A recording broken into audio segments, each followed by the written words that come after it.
देखिए बीपीएससी का हमने लिया है, जो टीचर के लिए क्लास 9-10 के लिए पूछा है मैथमेटिक्स का क्वेश्चन, उसका हमने सवाल लिया है।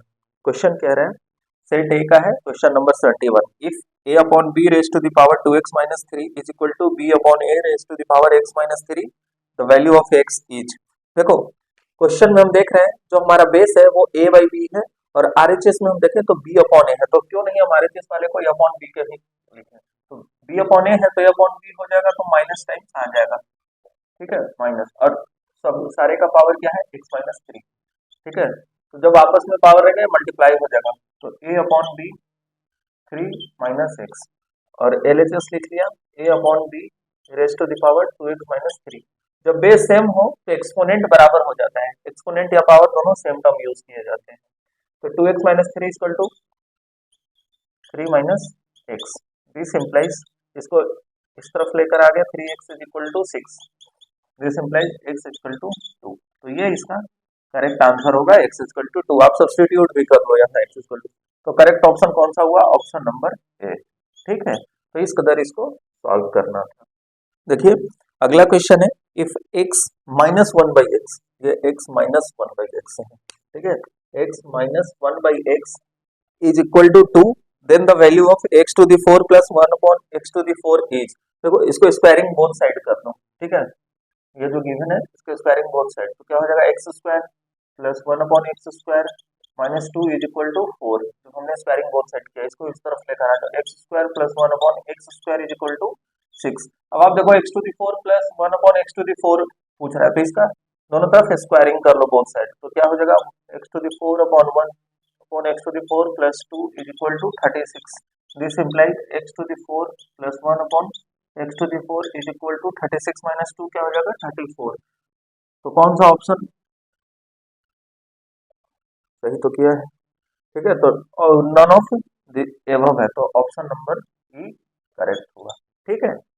देखिए अगला क्वेश्चन है the value of 27 raise to the power 1 by 3 plus 243 raise to the power 1 by 5 is equal to.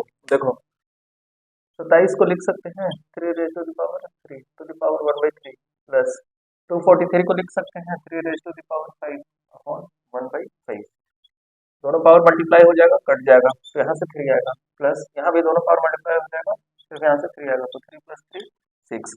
तो करेक्ट ऑप्शन कौन सा हुआ, ऑप्शन नंबर ए, ठीक है। ये सेट ए का 73 नंबर क्वेश्चन था, ठीक है। क्वेश्चन है the LCM of x square plus 5x plus 6 and x square plus 4x plus 4 is. देखिए इसका आसान मेथड बताते हैं, इन दोनों का हमें एलसीएम लेने को कह रहा है। एक्स इक्वल टू 1 मान लिया हमने आसान बनाने के लिए, सारे कोएफिशिएंट ऐड हो जाएंगे, 6 5 11 में 12, फिर इसका 4 4 8 1 9, अब 12 और 9 का एलसीएम आपको लेना है, यही फाइनली आंसर हो जाएगा। 4 और 3 अब नहीं आगे होगा, तो फाइनली एलसीएम कितना आया 3 into 4 into 3 which is equal to 36, क्यों से ऑप्शन में 36 आ रहा है, एक्स इक्वल टू 1 रखने पे। Option number A, option number A में आपको 3 मिल रहा है, ऑप्शन नंबर बी में आप देखो तो 3 1 4 12 मिल रहा है, ऑप्शन नंबर सी में देख लिया 3 इंटू 3 इंटू 4 इक्वल टू 36। हमें देखिए 36 ऑप्शन नंबर सी में हो गया, तो करेक्ट ऑप्शन कौन सा हो गया, ऑप्शन नंबर सी। तो इस कदर इसको आसानी से सॉल्व करना। क्वेश्चन कह रहे हैं the sum of cubes of first n natural number इज। अब आप देख लो ऑप्शन नंबर ए है, इसका आसान मेथड भी बताता हूँ। ऑप्शन नंबर ये है, ये क्या है, sum of first n natural number का ये रिजल्ट है n into n plus 1 by 2। ये sum of square of first n natural number का ये रिजल्ट है n into n plus 1 into 2n plus 1 by 6। ये क्या है, sum of cube of first n natural number का ये रिजल्ट है n into n plus 1 by 2 का होल स्क्वायर। अब मान लो ये हमें रिजल्ट पता नहीं होता, तब देखिए हम कैसे इसे सॉल्व करते हैं।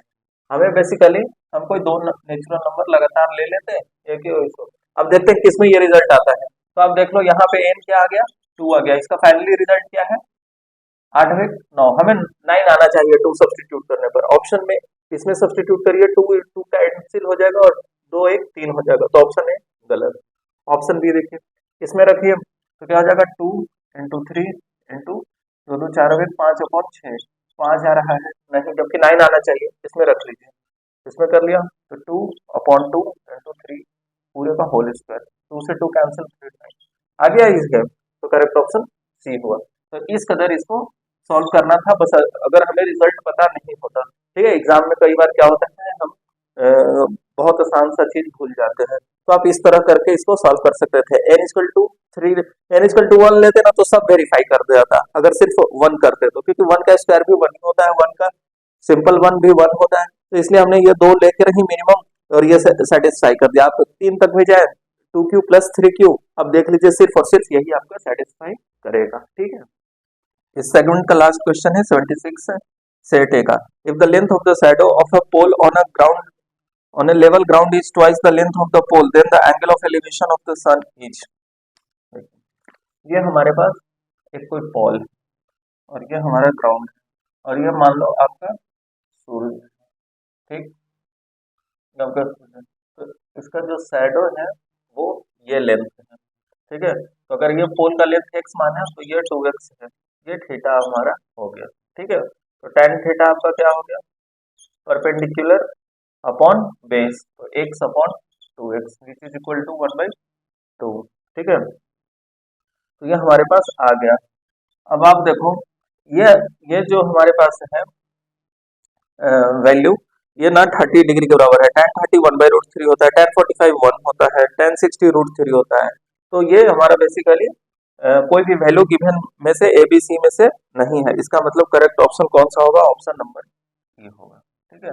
तो इस कदर इसको सॉल्व करना था, ठीक है। बस इसमें सिमिलरली ये बस डिकोड कर लेना था, ये ऑब्जेक्ट का लेंथ है, ये शैडो का लेंथ है, और फिर ये एंगल ऑफ एलिवेशन हुआ थीटा, tan थीटा निकाल दिया तो 1/2 आ गया।